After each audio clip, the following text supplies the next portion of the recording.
Bonjour à tous. Fin août 2025 et la rentrée politique en France s'annonce vraiment tendue. Il y a ce vote de confiance qui approche pour le gouvernement et on sent déjà que l'incertitude pèse sur l'économie. Oui, tout à fait. La situation du Premier ministre François Bayrou est, on peut le dire, assez délicate. Ce vote, il est prévu pour le 8 septembre et franchement, l'issue est loin d'être jouée. On est le 30 août aujourd'hui et il y a plusieurs scénarios sur la table. Justement, ces scénarios, est-ce qu'on peut les détailler un peu? Quelles sont les hypothèses principales? Alors, on en dénombre quatre principalement. Le premier, et le moins probable, ce serait que François Bayrou obtienne la confiance. On estime ça à 5% de chance à peu près. D'accord, 5%, c'est peu. Quelle est l'option la plus envisagée alors? L'option jugée la plus vraisemblable, à 60%, c'est un remaniement ministériel. Une décision qui viendrait d'Emmanuel Macron, bien sûr. Et d'ailleurs, le nom de Bernard Cazeneuve circule pas mal comme potentiel successeur. Ce qui nous laisse donc deux autres possibilités, sans doute plus déstabilisantes. C'est ça. Il y a l'hypothèse d'une nouvelle dissolution de l'Assemblée nationale. Ça, on l'estime probable à 30%. Ah oui, quand même. Oui, mais ce serait pas sans risque, hein. Il y a la possibilité d'une nouvelle progression du Rassemblement national. Et puis à gauche, c'est toujours compliqué de monter un front républicain vraiment solide, vu les divisions notamment autour de la France insoumise. Et la toute dernière hypothèse, la plus extrême. Oui, la plus radicale, la démission d'Emmanuel Macron lui-même.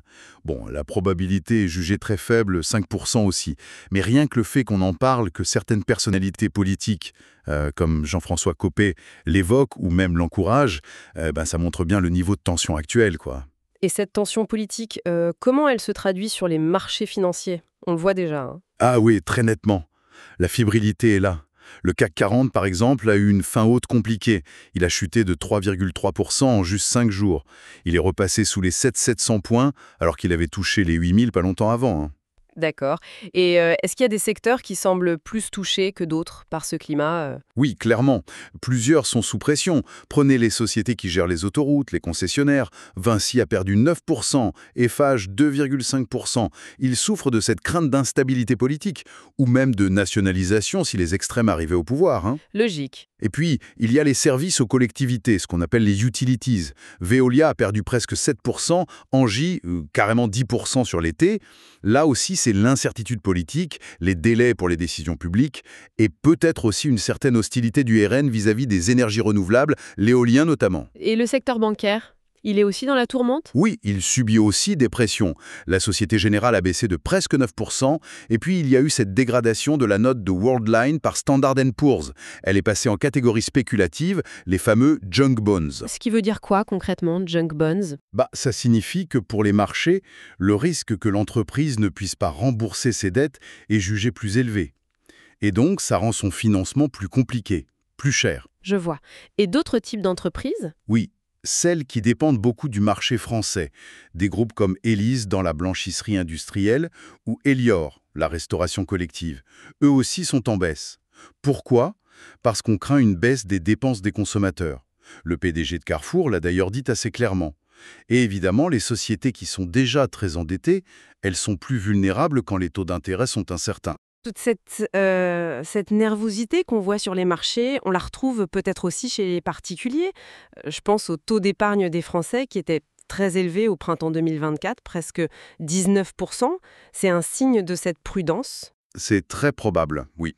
Un taux d'épargne aussi élevé, ça montre souvent une forme d'attentisme, une méfiance face à un avenir qui semble incertain. Est-ce qu'il y a quand même quelques nouvelles un peu plus, disons, rassurantes qui viendraient d'ailleurs de l'extérieur? Oui, et sur le commerce international, il y a eu un petit soulagement. Les droits de douane entre les États-Unis et l'Union européenne, sur certains produits en tout cas, ont été fixés à 15%. On craignait bien pire, jusqu'à 30%. Donc pour l'instant, des secteurs clés comme l'automobile, la pharmacie, l'aéronautique semblent épargnés de ce côté-là.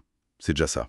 D'accord. Et si on regarde du côté de la technologie, un secteur qui semble souvent avancer à son propre rythme, qu'est-ce qui se passe de marquant? Alors, là, on a toujours des dynamiques très fortes.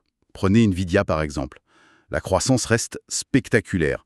Ils ont fait un chiffre d'affaires record au deuxième trimestre, 46,7 milliards de dollars. C'est tiré à fond par la demande pour les data centers pour l'intelligence artificielle. Ça montre bien la puissance de cette tendance de fond. Impressionnant, mais cette croissance, elle continue au même rythme fou? Justement, non. On observe quand même un ralentissement par rapport au trimestre précédent. C'est toujours énorme, mais ça accélère moins vite. Et puis, il y a des incertitudes spécifiques sur le marché chinois à cause des restrictions américaines sur l'exportation de certaines puces très avancées, comme la H20. Mais bon, Nvidia regarde déjà vers l'avenir. Ils ont annoncé leur nouvelle architecture Rubin pour 2026. Pendant que Nvidia pousse les puces actuelles, il y a une autre technologie qui fait beaucoup parler d'elle et qui pourrait tout changer. L'informatique quantique. Où en est-on? Ah, le quantique!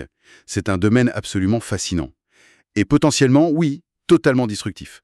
Si on l'associe à l'IA, l'informatique quantique pourrait lancer ce que certains appellent un super cycle d'innovation, une transformation technologique majeure grâce à des capacités de calcul inimaginables aujourd'hui.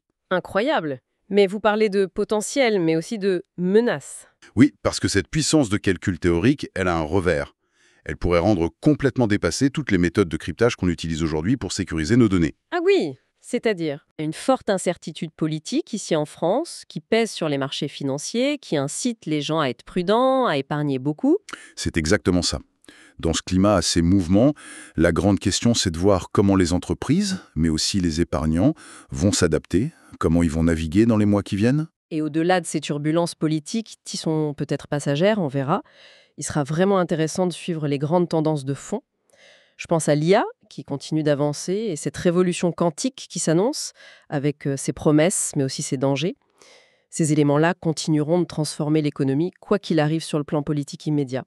C'est une réflexion à garder en tête pour la suite. Merci d'avoir écouté cet épisode du podcast Horizon Duo. Si vous avez aimé, abonnez-vous, partagez ou parlez-en autour de vous. Retrouvez tous les épisodes sur Spotify, YouTube ou directement sur horizonduo.net. À très vite pour un prochain épisode.